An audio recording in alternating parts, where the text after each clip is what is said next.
ఈరోజు దేవుడు పోగొట్టుకున్న స్థానం మరలా ఇవ్వగలుగుతాడు. ఎప్పుడు అంటే విరిగి నలిగిన హృదయము బట్టి. విరిగిపోతున్న కుటుంబాలు, విడిపోతున్న కుటుంబాలు మరలా తిరిగి కట్టగలుగుతాడు. దేని బట్టి? విరిగి నలిగిన హృదయం బట్టి. ఎంతోమంది సారీ చెప్తారండి, తప్పు చేస్తే సారీ చెప్తారు. చూడండి, భార్య భర్తల్లో మధ్యలో గొడవలు జరిగితే సారీ అని భార్య చెప్పింది అనుకోండి, ఆ సారీలో ఎటువంటి ఫలితం ఉండదు కదా. ఎంతో భయంకరమైన గొడవ. సారీ చెప్పాను కదా, ఇంకా పర్వాలేదు, ఇప్పుడు మళ్ళీ మామూలు అయిపో అని అంటే అయిపోతారా? కాదు. ఎలాగుండాలి?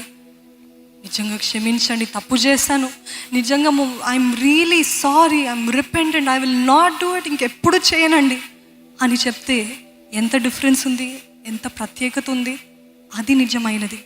ఈరోజు మన జీవితాల్లో కూడా దేవుని సన్నిధికి వచ్చి, అవునయ్యా నేను పాపం చేస్తానయ్యా, నేను ఒప్పుకుంటున్నానయ్యా, అవునయ్యా తప్పు చేస్తానయ్యా అని అంటే దేవుడు అసహించుకుంటాడంట. ఏంటి వీళ్ళు ఇంత వంచన, ఇంత హిపోక్రసీ, ఇంత మోసము, ఎందుకు ఇట్లా యాక్ట్ చేస్తున్నారు అనుకుంటాడంట. కానీ నిజంగా ఆయన సన్నిధిలో వచ్చి నిజముగా మొరపెట్టే వారికి ఆయన అంట సమీపంగా ఉంటాడంట. అందుకనే బైబిల్లో ఎంత క్లియర్గా రాయబడి ఉంటుందంటే, ఆయనకు మొరపెట్టే వారికి, అంటే మొరపెట్టే గ్రూప్ ఒకటి, నిజముగా మొరపెట్టే వారి గ్రూప్ ఇంకొకటి. కొంతమంది మొరపెడతారు, కానీ దేవుడు అంటున్నాడు నిజముగా మొరపెట్టే వారికి నేను సమీపంగా ఉంటాను. హల్లెలూయా.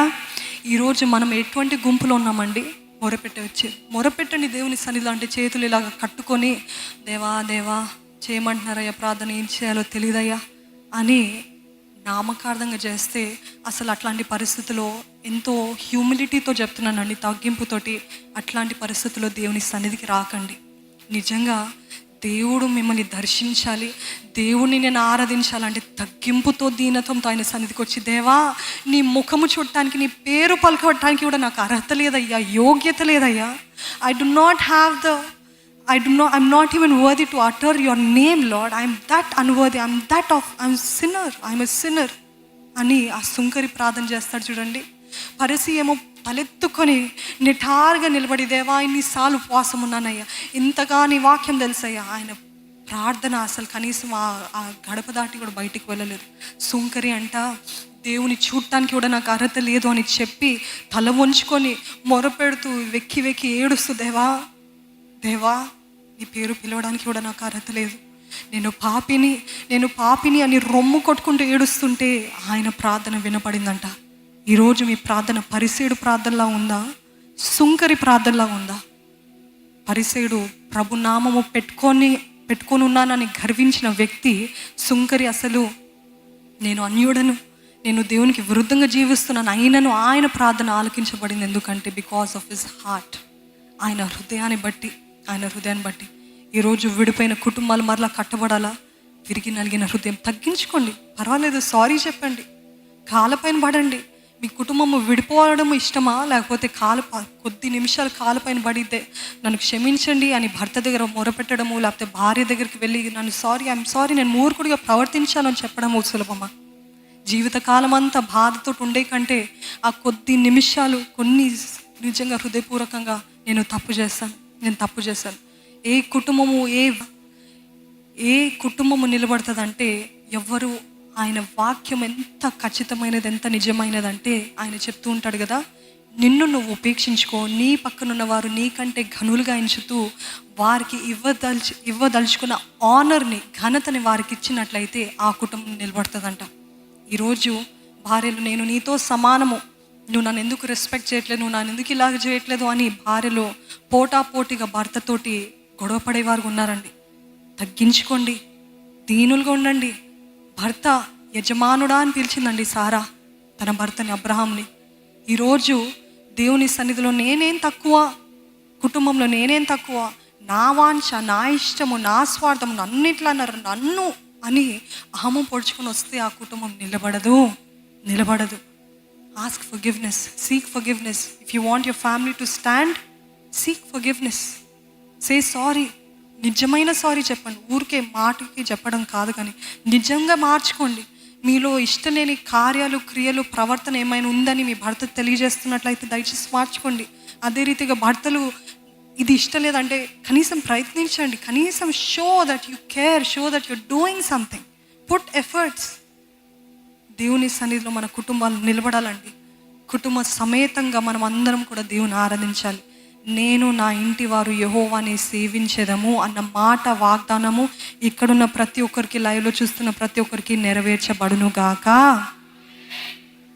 యెషయా గ్రంథము 57వ అధ్యాయము 15వ వచనము. యెషయా గ్రంథము 57:15వ వచనము. చాలా అద్భుతమైన మాట, మనం అందరం కలిసి చదువుదామండి. మహోన్నతుడును పరిశుద్ధుడును నిత్య నివాసియునైన వాడు ఎలాగూ సెలవిచ్చుచున్నాడు, నేను మహోన్నతమైన పరిశుద్ధ స్థలంలో నివసించి వాడను, అయినను వినయము గల వారి ప్రాణమును ఉజ్జీవింపజేయుటకును, నలిగిన వారి ప్రాణమును ఉజ్జీవింపజేయుటకును, వినయము గల వారి యొద్దను దీన మనసు గల వారి యొద్దను నివసించుచున్నాను. హల్లెలూయా. ఆయన ఇంట్రొడక్షన్ చూసారండి. ఇక్కడ ఆయన ఏం చెప్పాడు? మహాగణుడు, మహోన్నతుడు, పరిశుద్ధుడు, నిత్య నివాసి ఇలాగూ సెలవిచ్చుచున్నాడు. నేను మహోన్నతుడిని, నేను పరిశుద్ధ స్థలంలో నివసిస్తాను, కానీ వినయము గల వారి ప్రాణమును ఉజ్జీవించడానికి, నలిగిన వారి ప్రాణమును ఉజ్జీవించడానికి, దీన మనసు గల వారి యొద్దను నేను నివసించుచున్నాను. ఈరోజు దేవుడు మన మధ్యలో నివసించాలి అని అంటే ఏం చేయాలంట? విరిగి నలిగి దీన మనసు కలిగిన వారైతే దేవుడు నిశ్చయంగా మన మధ్యలో నివసించును. Amen, amen. దేవుని సన్నిధి అలాగ ఆకర్షిస్తుందండి. దేవుని సన్నిధి ఎలాగ ఆకర్షిస్తామంటే, గర్విష్ఠుల గర్వమును ఆయన అణుచుతాడంట. గర్విష్ఠులు దూరం నుండి గుర్తెరుగుతాడంట. వీడు గర్విష్ఠి, తిను గర్విష్ఠి, తాను గర్విష్ఠి అని దూరం నుండి చూసి అసలు వాళ్ళకి దూరంగా ఉంటాడంట, వాళ్ళ దగ్గరికి కూడా రాడంట. కానీ వినయము, దీన మనస్సు, విరిగి నలిగిన హృదయం గల వారికి అంట వారి మధ్యలో నివసిస్తాడంట.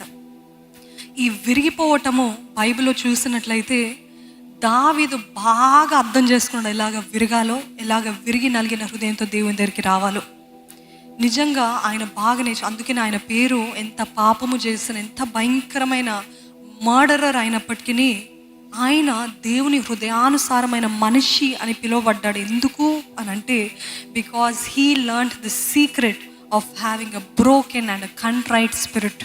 విరిగి నలిగిన హృదయము ఎలాగ ఉండాలో దేవుని దగ్గర నేర్చుకున్నాడు. కాబట్టి హృదయానుసారమైన మనుషుడిగా మార్చబడ్డాడు దావీదు. He always had a broken heart. He always sought God with a broken and contrite spirit. తన బిడ్డ మరణిస్తున్నాడు, తన భార్య, ఆ బిడ్డ గర్భంలో ఉన్న బిడ్డ మరణిస్తుందంటే ఆయన ఏం చేశాడు? సాష్టాంగపడ్డాడు. 7 దినాలు ఉపవాసం ఉండి, దేవా నువ్వు ఒక్కడవే చేయగలుగుతావయ్యా, నువ్వు ఒక్కడవే చేయగలుగుతావయ్యా అని సాష్టాంగపడ్డాడు విరిగి నలిగిన హృదయంతో. ప్రతిసారి దేవుని దగ్గరికి వచ్చినప్పుడు విరిగి నలిగిన హృదయంతో దేవుని దగ్గరికి వచ్చాడండి. We have to learn that secret. Why was he called? You want to be close to God? Come with a broken and contrite spirit. Come with